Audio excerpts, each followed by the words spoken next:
اٹھے تو بیڑا ہی پار کر دے، گرے تو خانہ خراب کر دے۔ فرماتے ہیں میں نے حضرت کا جلال دیکھا اور میری طرف دیکھ کے فرمانے لگے جنید کل جو رات گزری ہے مجھے خواب میں اپنے رب کا دیدار ہوا تھا۔ تو مالک نے پوچھا کہ سری کوئی بات بتا، تو میں نے عرض کی مولا ایک کی مرید تیار کیا ہے وہ بھی تقریر نہیں کرتا، کبھی تیرے حبیب کا ادھر کا پھیرا ہو تو ذرا جنید کو اشارہ کر جائے تو چلو میرا بھی کام بن جائے گا، لوگوں کا بھی نفع ہوگا۔ کہتے ہیں حضرت جنید بغدادی کہ میری چیخ نکلی، اللہ اکبر کہا تو میرے کپڑے پھٹ گئے، بغداد کی وہ مسجد ساری رونے لگی۔ کہتے میں قدموں میں گرا اور میں نے کہا محبوبہ مجھے معاف کر دے، مجھے تو آج پتہ چلا ہے کہ میرے اوپر مصطفیٰ بھی کرم فرمائے تو تیری دعاؤں کی برکت سے فرماتے۔ تقریر اتنا ضروری کام ہے کہ محبوب خود فرماتے ہیں جنید تقریر کیا کر بات یار، لوگوں کو فائدہ ہوگا۔ حضور غوث اعظم رضی اللہ تعالیٰ عنہ فرماتے میں تقریر نہیں کرتا تھا، تعلیم مکمل کر لی بات نہیں کرتا تھا، میں کہتا تھا میں کیسے لوگوں کے سامنے باز کروں۔ کہتے ہیں مجھے خواب میں مصطفیٰ کریم کا دیدار نصیب ہوا۔ محبوب نے فرمایا عبد القادر بات کیوں نہیں کرتے؟ میں نے کہا حضور یہ عربی لوگ ہیں، فصیح و بلیغ ہے، ہر آدمی بات سمجھتا ہے، تو میں کس طرح اتنے مجمع میں بولوں گا، بڑا مشکل کام ہے، ہر آدمی کسی نہیں سطح کے مطابق کیسے بات کروں گا۔ کہتے ہیں مصطفیٰ کریم نے فرمایا منہ تو کھولو ذرا۔ کہتے ہیں میں نے منہ کھولا تو حضور نے 7 دفعہ لعاب دہن میرے منہ میں ڈال دیا، فرمایا اب تو بولتے جانا اور میری برکتیں تیری مدد کرتی جائیں گی۔ آپ فرماتے ہیں اگلی شام میں سویا تو مولا علی شیر خدا بھی آ گئے، تو فرمانے لگے عبد القادر منہ کھولنا بیٹا تو میرا بھی ہے۔ کہتے ہیں میں نے منہ کھولا تو حضرت علی نے 6 دفعہ لعاب دہن ڈالا، تو میں نے کہا حضور آپ نے 6 دفعہ ڈالا ہے، تو خواب میں حضرت علی فرماتے کہتے ہیں بیٹے میں نبی پاک کے برابر تو نہیں نہ ہو سکتا، میں نبی پاک کے برابر، حضور نے 7 دفعہ ڈالا ہے تو 6 دفعہ اس لیے ڈالا ہے کہ میں حضور کے برابر۔ صحابہ تو خواب میں بھی آ کے کہتے ہیں ہم نبی کے برابر نہیں، تو کیسے نبی کے برابر بن گیا ہے؟ وہ تو خواب میں بھی آ کے کہتے ہیں کہ ہم حضور کے برابر ہیں، تو زندگی میں دعوے کرتا پھرتا ہے۔ حضور غوث اعظم فرماتے ہیں بس پھر چھوٹی سی مسجد اور اس میں میں نے تقریر شروع کی، میں اکیلا ہی چلا تھا جانب منزل مگر، پھر لوگ ملتے ہی گئے، پھر کارواں بنتا گیا۔ فرماتے ہیں چھوٹی سی مسجد، پھر مسجد بڑی ہوئی، پھر مجمع بڑھ گیا۔ فرماتے ہیں پھر جامع مسجد، پھر مجمع وہاں بھی کم پڑ گیا، پھر بغداد کی عیدگاہ وہ بھی بھر گئی تو صحرا میں جا کے خیمے لگ گئے۔ کہتے ہیں تقریر ہوتی تو ہزاروں کا مجمع، ہزاروں کا۔ ملا علی قاری کہتے ہیں غوث اعظم کے اجتماع میں 70 ہزار لوگ شریک ہوتے تھے، ہزاروں علماء کاغذ قلم لے کے بیٹھے ہوتے تھے کہ غوث پاک جو باتیں بیان کریں گے تفصیلی نقطے ہم نے نوٹ کرنے، اور حضور غوث اعظم کو اللہ نے یہ کمال دیا تھا، کمال، یہ آپ کی کرامت تھی کہ بغیر سپیکر کے بولتے تھے، جیسی سمجھ پہلے والے کو آتی تھی ویسی آخری والے کو آیا کرتی تھی۔ آج نا کرامت کی بات آتی ہے تو بندے چھپنے لگ جاتے ہیں، کہتے ہیں نہیں یہ نہیں ہو سکتا، بڑا مدافعانہ سا عمل، بڑا شرمندہ سا بولا جاتی وہ غوث پاک۔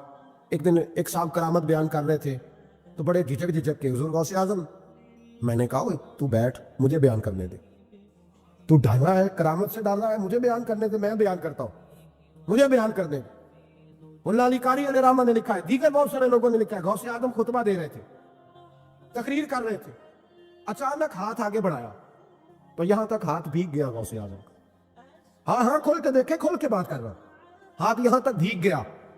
مرید کہتے ہم نے پوچھا حضور پانی بھی کوئی نہیں، ہاتھ بھیگ گیا۔ میں چپ کر کے سبق پڑھو، شاگردوں کو پڑھایا چپ کر کے سبق پڑھو۔ تھوڑی دیر گزری، چند گھنٹے تو ایک قافلہ آ گیا، سارے لوگ پانی میں بھیگے ہوئے، حضور غوث اعظم کے سامنے کھڑے ہوئے، کہا حضور آپ نے بڑی کرم نوازی فرمائی، بڑی کرم نوازی۔ وہ شاگرد کہنے لگے ہوا کیا؟ تو وہ لوگ کہنے لگے کشتی میں بیٹھے تھے تو کشتی ڈوبنے لگی، ہم نے کہا یا شیخ عبد القادر جیلانی، خدا کے فضل سے ہم پر ہے سایہ غوث اعظم کا، ہمیں دونوں جہاں میں ہے سہارا غوث اعظم کا۔ کہتے ہیں حضور غوث اعظم نے وہاں بیٹھے ہاتھ لگایا اور ڈوبتی کشتی کو باہر نکال لیا، اور ڈرنے لگے، کہنے لگے جناب یہ کرامت لوگ نہیں مانیں گے۔ تو میں کہا جنہیں نہیں ماننا نہ مانے، ان کے کانوں کے نا پیچھے خارش ہوتی ہے جب اس طرح کی ولیوں کی بات بتائی جائے۔ وہ تو حضور غوث اعظم کی بات نہیں مان رہا، پڑھنا سورہ نمل پڑھ۔ حضرت سیدنا سلیمان علیہ السلام اپنے محل میں بیٹھے دربار میں، فرمایا ملکہ بلقیس کا تخت چاہیے۔ تم قرآن نہیں پڑھتے؟ ملکہ بلقیس کا تخت چاہیے۔ ایک جن اٹھا، اس نے کہا دربار برخاست ہونے سے پہلے، دربار کے برخاست ہونے سے پہلے بے شک آپ 5 منٹ میں برخاست کر دیں تخت آ جائے گا، ہزاروں میل دور تھا. پتہ نہیں کہاں قرآن پڑھتے ہو تم. بنی اسرائیل کے ولیوں کی کرامتیں مانتے ہو اور نبی پاک کی امت کی باری آئے تو تمہیں خارش ہوتی ہے. شرمندہ شرمندہ سا لب و لہجہ. ہمارا لب و لہجہ شرمندہ نہیں، اس لیے کہ ہم تو جیتے اور زندہ ہی ولیوں کے نام کی برکت سے ہیں. ہمارے لب و لہجے میں تمہیں شرمندگی نہیں ملے گی. ہم اس طرح بیان نہیں کرتے کہ کوئی کیا کہے گا تو بات بات کے جملے. حضرت سلیمان سے کہا آپ کا دربار برخاست ہونے سے پہلے، آپ نے فرمایا نہیں بھائی، اس سے بھی پہلے چاہیے. ایک اٹھا عنده علم من الکتاب، جس کے پاس کتاب میں سے کچھ علم تھا، پورا علم نہیں تھا اس کے پاس، کتاب میں سے. حضرت آصف بن برخیا تو کہنے لگے حضور میں نہ لے آؤں. تو میں کب لاؤ گے؟ انہوں نے کہا پلک جھپکنے سے نہ. اگر سارے بولے تو لطف آئے گا. پلک جھپکنے سے پہلے. آپ نے فرمایا چل لا کے دکھا. پھر آیا کہ نہیں؟ بولے آیا نا. حضرت آصف بن برخیا وہاں سے گئے کہ وہیں رہے؟ آیا نا تخت. 80 فٹ اونچا، 80 فٹ چوڑا، 80 فٹ لمبا، اتنا بھاری کہ شاید 50 لوگ نہ اٹھا سکیں. وہ آیا، سامنے رکھا. حضرت سلیمان کہنے لگے یہ کیا ہے؟ تو جناب آصف بن برخیا کہنے لگے ھذا من فضل ربی، یہ میرے رب کا، اور جن پر نرا فضل ہے ان کی یہ شان ہے جن کو اللہ کے وبشر المؤمنین بان لهم من اللہ فضلا کبیرا. محبوب اپنے غلاموں کو خوشخبری دے دے کہ تیرے غلاموں پر میرا بڑا فضل ہے. فضل نہیں، فضل کبیر ہے. تو جن پر نرا فضل ہو وہ تو بغیر جائے تخت لے آئے، اور جن پر فضل کبیر ہو وہ ڈوبتے ہوئے مرید کو ہاتھ ڈال کے بچا نہیں سکتے. وہ نہیں بچا سکتے. ڈر ڈر کے کیوں بات کرتے ہو؟ کھول کے کو خدا کے فضل سے ہم پر ہے سایہ غوث اعظم کا، ہمارے دونوں جہاں میں ہے سہارا غوث اعظم. اور خدا دے گا منادی حشر میں یہ قادریوں کو. اور اس سے مراد ہر حضور غوث اعظم کا نام لینے والا قادری ہے. خدا دے گا منادی حشر میں یہ قادریوں کو. کہاں ہے قادری؟ کر لے نظارہ غوث اعظم کا. کہاں ہے قادری؟ کر لے نظارہ غوث اعظم کا رضی اللہ تعالی عنہ. اور جمیل قادری 100 جان سے ہو قربان مرشد پر. یہ اعلیٰ حضرت کے خلیفہ تھے جنہوں نے لکھا ہے. کہتے ہیں جمیل قادری 100 جان سے ہو قربان مرشد پر، بنایا جس نے مجھ جیسے کو بندہ غوث اعظم کا. بنایا جس نے مجھ جیسے کو بندہ غوث اعظم کا.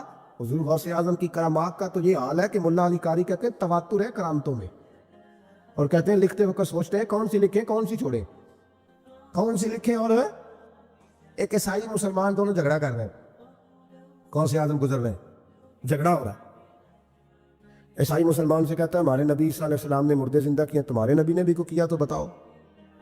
مسلمان پڑھا ہوا نہیں تھا، حالانکہ نبی پاک نے بڑے مردے زندہ کیے. پڑھا نہیں تھا، بتا نہ سکا. غوث اعظم کے کان میں آواز گئی تو جا کے عیسائی کا بازو پکڑ کے جھنجھوڑا. فرمانے لگے کیا کہا تم نے؟ میرے مصطفیٰ نے مردہ زندہ کیا تو بتاؤں. فرمایا تو نبی پاک کی چھوڑ، میں غلاموں کا غلام ہوں، میں غلاموں کا غلام ہوں. مجھے بتا کون سا مردہ زندہ کرنا. تو چھوڑ حضور کی بات نہ کر، میں غلاموں کا غلام ہوں، مجھے بتا کون سا مردہ زندہ کرنا ہے. پرانی قبر پہ لے گیا. کہنے لگا جی اگر نہ ہوا تو؟ غوث اعظم فرمانے لگے جو تو کہے گا وہ میں کروں گا. تو کہنے لگے اگر ہو گیا تو؟ اگر تو غوث اعظم کہنے لگے نہ میرے خانقاہ پہ جھاڑو دینا، نہ میرے برتن مانجنا، نہ میرے گھر کا سودا لانا. اگر زندہ ہو گیا تو بس میرے نبی کا کلمہ پڑھ جانا، بس میرے رسول کا کلمہ پڑھ جانا. اللہ اکبر. اس نے جو سب سے پرانی قبر تھی نا، وہ کہتا ہے یہ ہمارے دادا نے بھی نہیں دیکھا تھا بندہ کون ہے. اس قبر پہ کھڑا ہو کہنے لگا اس کو زندہ کرے. تو غوث اعظم رضی اللہ تعالیٰ عنہ قبر کے سرانے کھڑے ہوئے تو دعا کرنے لگے. کہنے لگے مولا اپنے لیے نہیں، تیرے رسول کے لیے. پھر فرمایا قم باذن اللہ، اٹھ اللہ کے حکم کے ساتھ. ایک عورت کلمہ پڑھتی ہوئی کھڑی ہو گئی، کھڑی ہو گئی اور کھڑی ہو گئی. اس نے پہلا جملہ کہا تو کمال کر دی. کہنے لگی میرے نصیب دیکھو، میں بنی اسرائیل کی تھی، عبد القادر تیرے صدقے جاؤں، تو نے مجھے کھڑا کیا ہے تو اللہ نے مجھے مصطفیٰ کا کلمہ پڑھنے کی توفیق دے دی. تیرے قربان جاؤ عبد القادر، تیری کیا بات ہے. اب وہ بندہ دوڑ دوڑ کے غوث اعظم کے قدموں میں آیا. فرمانے لگے نا کلمہ میرے مصطفیٰ کا پڑھنا ہے، حضور کا غلام بننا ہے. او بھائیو، حضرت شیخ عبد القادر جیلانی، اولیاء صوفیاء، یہ جو کفرستان میں اکیلے چلے جاتے تھے نا تبلیغ کرنے کے لیے، چاروں جانب کفر ہوتا، اللہ کا ولی پہنچ جاتا، تو ان کا توکل مضبوط تھا. گھس جاتے تھے، جا کے کام کرتے تھے۔ اور دوسری بات یہ تھی کہ للہیت بہت زیادہ تھی، اللہ کی رضا ان کے پیش نظر تھی۔ یہ جو ذاتی کسی جگہ بھی انسان کا ذاتی نفع کسی مقام پہ بھی آتا ہے تو وہ اسے دنیا دار بنا دیتا ہے، اور ذاتی نفع جہاں بھی لوگ پیدا کر لیتے ہیں وہاں تھکنا شروع ہو جاتے ہیں، اکتاہٹ ہونے لگتی۔ اخلاص جہاں جہاں ہوتا ہے وہاں وہاں پھول اگتے ہیں، خوشبو پیدا ہوتی ہے۔ خالص لوگ جو ہوتے ہیں نا، خالص اللہ کی رضا کے لیے چلنے والے، ان لوگوں کا مزاج اور طرح کا ہوتا ہے۔ حضرت خواجہ معین الدین چشتی اجمیری رحمۃ اللہ علیہ نے دلی میں ڈیوٹی لگائی تھی خواجہ معین الدین چشتی رحمۃ اللہ علیہ کی، خواجہ قطب الدین بختیار کاکی کی۔ تو حضرت اجمیر خواجہ قطب صاحب سے ملنے کے لیے دلی میں تشریف لائے، تو ایک شخص جو بظاہر اچھا دینی تعارف بھی رکھتے تھے، ان سے ملاقات ہوئی تو انہوں نے کچھ شکوہ کیا، کہنے لگے جب سے آپ نے خواجہ قطب کو بھیجا ہے ہمیں تو پوچھتا ہی کوئی نہیں، ساری لوگوں کی توجہ ادھر ہو گئی ہے۔ تو خواجہ اجمیر رحمۃ اللہ علیہ نے خواجہ قطب الدین صاحب سے فرمایا کہ پتر، ہم نے دل توڑ کے تبلیغ نہیں کرنی، اگر یہ بندہ پریشان ہے نا کہ آپ کے آنے سے میں ڈاؤن ہو گیا ہوں تو چلو چلتے ہیں۔ سارا سامان اٹھا لیا خواجہ قطب صاحب نے، اور خواجہ اجمیر کہنے لگے چل بیٹا ہم چل کے اجمیر میں کام کرتے ہیں۔ تو جب خواجہ قطب الدین صاحب دلی سے باہر آئے تو سارا شہر ہی باہر آ گیا، تڑپے لوگ، روئے۔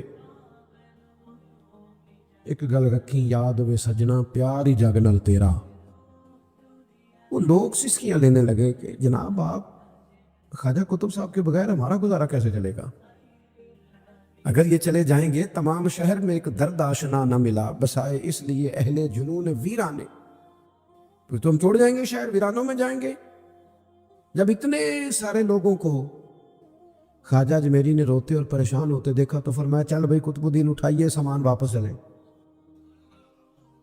تو کہا حضور اب جانا نہیں، آپ نے کہا تو تھا کہ ایک بندے کا دل توڑ کے تبلیغ نہیں کرنی۔ تو فرمایا اگر اتنے دل بجاتے بچاتے ایک کا ٹوٹ بھی جائے تو خیر ہے، اتنے دل بچاتے بچاتے کسی ایک کا ٹوٹ بھی جائے، اللہ کے بندے اخلاص والے ہمارا مسئلہ یہ ہوتا ہے، لوگ صحیح کر کے دینی کام شروع کرتے ہیں، کسی خانقاہ پہ کسی ادارے میں مخلص ہو کے دینی کام کرتے ہیں، لیکن نا دنیاوی کام بندے کے ساتھ ساتھ ہی ہیں، بھوک بھی لگتی ہے، نیند بھی آتی ہے، لباس کی ضرورت بھی ہوتی ہے، لیکن وہ پھر دینی کام کرتے کرتے اچانک ہی انسان اپنی ان ضروریات کی تکمیل کے لیے دنیا دار ہونے لگتا ہے، تو ایک اور زندگی میں وہ چلا جاتا ہے۔ قرآن مجید نے کہا کہ وہ مومن ہوتے ہیں، ان کا ایمان مضبوط ہوتا ہے۔ حضرت غوث اعظم رضی اللہ تعالیٰ انہوں نے 12-13 سال دین کا علم حاصل کیا ہے، اور یہ جو دین کا علم ہے یہ اتنی بڑی معرفت ہے کہ یعنی کتاب و سنت پڑھتا پڑھتا ہی نا بندہ حضور کے تذکرے پڑھتا پڑھتا ہی محبوب کی محبت میں کھو جاتا ہے، ان کا ہو جاتا ہے۔ 12-13 سال پڑھا تو عزم سے پڑھا، فرماتے میں نے اس طرح بھی پڑھا ہے کہ مجھے درختوں کے پتے کھانے پڑے، لیکن میں نے تعلیم کو مکمل کیا۔ کتاب و سنت کا علم جب آپ پڑھتے ہیں تو آنکھیں کھلتی ہیں، سینہ روشن ہوتا ہے، کشادگی نصیب ہوتی ہے۔ پھر حضرت غوث اعظم رضی اللہ تعالیٰ عنہ نے اسی توکل کے ساتھ تبلیغ دین کا کام کیا۔ کیا طریقہ کار تھا حضرت غوث اعظم کا تبلیغ کرنے کا؟ آپ کتابیں لکھتے تھے، الفتح الربانی دیکھ لے، دیگر کتابیں حضور غوث اعظم، جناب غوث اعظم نے مدرسہ بنایا ہوا تھا جامعہ نظامیہ، اس میں پڑھایا کرتے تھے، خود پڑھاتے تھے۔ حضور غوث اعظم ہفتے میں 3 دن تقریر کرتے تھے، اور 70 ہزار کا مجمع خطاب سننے آتا تھا۔ وہی طریقہ تبلیغ حضور غوث اعظم نے اپنایا جو آج تک امت میں رائج ہے۔ یہ جو سٹائل آج لوگوں نے بنایا نا کہ سویرے 9 بجے تو زور تک تویز بندے نو ملن گے تے اثر تو لگ کے تے مغرب تک بیبی، یہ کون سا طریقہ ہے بھائی تبلیغ کا جو آپ کرنے؟ یہ کون سا سٹیٹس آپ نے بنا لیا؟ ٹھیک ہے دم کرے تھا، لیکن اسی پہ صرف وقت سارا لگا دینا۔ تو توقع سب سے بڑی بات کہ مضبوط ایمان، اور ایک اور بات، اللہ والوں کے پاس جب لوگ بیٹھتے تھے تو ان کا ایمان مضبوط ہوتا تھا، طاقتور ہوتا تھا ان کا ایمان، ان کے اندر صبر آتا تھا، توکل آتا تھا، اللہ تبارک و تعالیٰ کی رضا پہ راضی رہنے کا جذبہ پیدا ہوتا تھا۔ بندے کے اندر 2 صفتیں ہوتی ہیں، رضی اللہ عنہم ورضوا عنہ، قرآن فرماتا ہے ایک یہ ہے کہ اللہ بندے سے راضی ہو، اور دوسرا یہ ہے کہ بندہ بھی تو اپنے رب سے راضی ہو نا۔ اللہ نے جس حال میں رکھا ہے اس حال میں بندہ بھی اپنے رب سے۔ حضرت رابعہ بصریہ رحمۃ اللہ علیہا جس دن بیمار نہیں نہ ہوتی تھی، جسم کے کسی حصے میں درد نہیں ہوتی تھی، تو ہاتھ اٹھا کے کہتی تھی مالک تو مجھ سے ناراض تو نہیں؟ کوئی نہ کوئی درد ہوتا رہتا ہے تو میں تجھے یاد کرتی رہتی ہوں، کوئی نہ کوئی تکلیف ساتھ رہتی ہے تو میرا دل نرم رہتا ہے۔ ہمارے ایک شیخ تھے، بزرگ تھے، وہ فرمایا کرتے تھے پتہ ہے سجدے کا سب سے زیادہ مزہ کب آتا ہے؟ جب بندہ دکھی ہوتا ہے۔ جب لوگ دل توڑتے ہیں تو پھر کوئی مزہ آتا ہے سجدہ کرنے میں، پھر کوئی ذائقہ نصیب ہوتا ہے رب کی بارگاہ میں جھکنے میں۔ تو اللہ کے بندے کے پاس بیٹھیں گے تو یہ نعمتیں ملیں گی، اور اگر کسی جگہ بیٹھ کے یہ نعمتیں نہیں ملتی، میں عرض کروں کہ بعض ایسے عرس بھی ہوتے ہیں جن میں سارا کچھ ہی ہوتا ہے، صرف اللہ کا نام نہیں لیا جاتا۔ معاذ اللہ،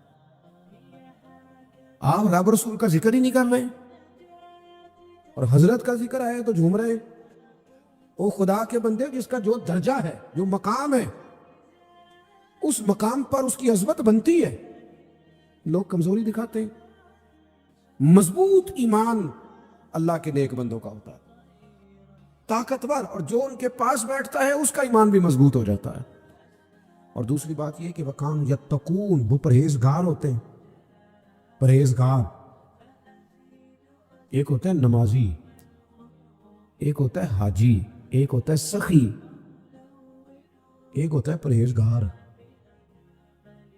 نماز پڑھنے والا نمازی ہے، حج کرنے والا حاجی ہے، خیرات کرنے والا سخی ہے، گناہ سے بچنے والا پرہیزگار ہے۔ پرہیزگار کہتے ہیں گناہ سے بچے، احتیاط کرے، متقی رہے۔ ڈاکٹر کے پاس جب ہم جاتے ہیں تو ڈاکٹر دو چیزیں کرتا ہے، ایک دوائی دیتا ہے، ایک پرہیز بتاتا ہے۔ مشکل کام کیا ہوتا ہے؟ ہولی ہولی پہ دس دے ہو لگتا ہے تسی بڑے چنگے جاب دے ہو، پرہیز دے۔ ڈاکٹر دو چیزیں کہتا ہے، ایک دوائی کھانی اور دوسری، میں اپنی والدہ کو لے کے نا ایک دفعہ ڈاکٹر صاحب کے پاس گیا تو ڈاکٹر صاحب کے پاس پہلے ایک بوڑھی اماں بیٹھی تھی تو انہیں کچھ تکلیف تھی سینے میں، تو ڈاکٹر صاحب بوڑھی اماں سے کہنے لگے اماں یہاں تو چول چھڑ دے تو تیری دوائی بھی چھٹ جائے گی، تو جی تو چول نہیں چھٹ دے پھر میں دوائی لکھ دینا۔ اماں آخر لگی پتر تو دوائی لکھ دے، چول نہیں چھٹ دے۔ یہ اور نفسیاتی مسئلہ اس طرح کا ہوتا ہے کہ جو چیز ڈاکٹر منع کر دے اس کو دل زیادہ کرتا ہے، یہ طبیعت ہوتی ہے۔ ڈاکٹر منع کر دے نا تو وہ اس کو طبیعت زیادہ چاہتی ہے، پھر بزرگ بندے بھی چھپ چھپ کے میٹھا کھاتے ہیں بچوں سے، ڈاکٹر نے جو منع کیا ہوا ہے۔ پرہیز مشکل کام ہے، سمجھانا یہ چاہ رہا ہوں، پرہیز مشکل۔ اللہ کا بندہ جو ہوتا ہے وہ پرہیزگار ہوتا ہے، گناہ سے بچتا ہے۔ کس طرح کا پرہیزگار ہوتا ہے؟ زبان بھی محتاط ہوتی ہے، اس کی نظر بھی محتاط ہوتی ہے، اس کی سوچیں بھی، اس کا اٹھنا بیٹھنا بھی محتاط ہوتا ہے، اس کا لب۔ حضرت امام احمد بن حنبل رحمۃ اللہ علیہ سے کسی نے پوچھا تھا حضور آپ نے اتنی احادیث لکھی ہے، ساری زندگی فتویٰ دیا ہے، کبھی کسی مسئلے میں مشکل بھی آئی؟ فرمایا ایک بوڑھی اماں مسئلہ پوچھنے آئی تھی، میں مشکل میں آ گئی۔ حضور کس طرح؟ فرمانے لگے مجھے بیٹے نے بتایا کہ نہایت ضعیف عورت ہے، میں نے پردے کے پیچھے بٹھایا، اس نے مسئلہ پوچھنا ہے۔ فرماتے میں گیا تو وہ بوڑھی کہنے لگی میں بیوہ بھی ہوں اور بے اولاد بھی ہوں، ہاتھ نہیں پھیلانا چاہتی، میری خودداری کے خلاف، محنت کر کے کماتی ہوں، میں چھت پہ نا جب سمجھتی ہوں نا دن میں چرخہ چلا کے اتنی آمدن نہیں ہوئی تو میں پھر چاند جب 14ویں کا چمکتا ہے تو اس کی روشنی میں چرخہ چھت پہ رکھ لیتی ہوں رات کو۔ اب 2-3 دنوں سے مسئلہ یہ ہے کہ بادشاہ کا نا ایک بہت بڑا قافلہ روز ہی گزرتا ہے، ان کے پاس بڑی بڑی لالٹینیں ہوتی ہیں، ان کی کچھ روشنی بھی میرے چرخے پہ پڑتی ہے۔ پوچھنا یہ تھا اس روشنی میں جو میں سود کاٹوں گی تو وہ کمائی میرے لیے حلال ہے کہ حرام ہے؟ امام احمد بن حنبل کہتے ہیں بڑے بڑے مسئلے حل کیے تھے پر میں کانپنے لگ گیا، کوئی بات بھی نہیں تھی پر آنسوؤں کا سیلاب جانے کہاں سے آیا۔ میں نے کہا بہن تو کون ہے، کہاں سے آئی ہے، کیا نام ہے؟ تو کہنے لگی آپ مسئلہ بتائیے کہ شناختی کارڈ دکھانا پڑے گا۔ میں نے کہا پھر بھی بتا تو صحیح۔ وہ بوڑھی کہنے لگی ایک درویش ہے بغداد میں جو ننگے پیر چلتا ہے، جسے لوگ بشر حافی کہتے ہیں، میں اس فقیر کی بہن ہوں، میں اس کی ہمشیرہ ہوں، یہ میرا تعارف ہے۔ امام احمد بن حنبل فرمانے لگے بہن کوئی بندہ اور ہوتا تو میں مسئلہ اور بتاتا، آپ سے تو لوگ دین سیکھتے ہیں نا آپ کے گھر سے۔ میری گزارش ہے بادشاہ کی روشنائی میں سوت نہ بنانا، چاند کی روشنی ٹھیک ہے۔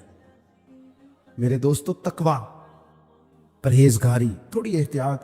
وہ ہمارے ہاں نا جی بندے بنتے فقیر درویش اور احتیاط ایک چیز کی بھی نہیں کرتے۔ تیرے اوپر تو کئی پابندیاں ہیں، کئی شرمیں تو نے رکھنی، اپنے مرشد کی شرم بھی رکھنی، آستانے کی بھی رکھنی، رب رسول کی بھی رکھنی، آنے والوں کا خیال بھی رکھنا ہے۔ تیری تو احتیاط زیادہ ہونی چاہیے تھی، تیرا تو معیار زیادہ ہونا چاہیے تھا۔ میرے بزرگ خود کہتے کہ آج میں سون چلا، میں کئی دنوں دا جاگیا ہوں، آج میں سون لگا ہوں، ہوں کو پراؤن آیا تو انہوں بھائیوں پیشی لے ملاں گا، لیکن پھر 1 گھنٹے کے بعد خود ہی فون کرتے کوئی مہمان تو نہیں آیا؟ آپ نے تو کہا تھا کہ زور میں ملنا ہے، تو فرماتے یار میرے لیے آیا ہے، اگر کوئی دور سے آیا تو تکلیف نہ ہو بیچارے کو، لاؤ میں ملاقات کر لوں، تھوڑا سا نہ خیال ہو جائے۔ میرے دوست مجھے خود کہتے ہیں میں اب کل صبح سے گھر سے نکلا ہوں اور آج بھی میں سمجھ لیں کل کا باہر ہی ہوں اور تسلسل سفر ہے۔ میں کہتے ہیں سانو تسی کہندے ہو نہیں اینا جانا کرنا، پھر آپ ہر بندے کے ہی من جاندے ہو، جڑا آندا من جاندے ہو، تو میں کہتا ہوں یار کیا کرے، ہماری کوئی حیثیت نہیں ہے نا، تو کوئی بندہ دین کے نام پہ کہتا ہے تو ڈر لگتا ہے کہ یار اب اس کو کیسے انکار کرے، رب رسول کے نام پہ کہہ رہے آ جاؤ اللہ رسول کی بات کر جاؤ۔ اللہ کا بندہ متقی ہوتا ہے، پرہیزگار ہوتا ہے، غیر محتاج زندگی نہیں گزارنی، ہم نے خیال کرنا، ہم نے توجہ کرنی۔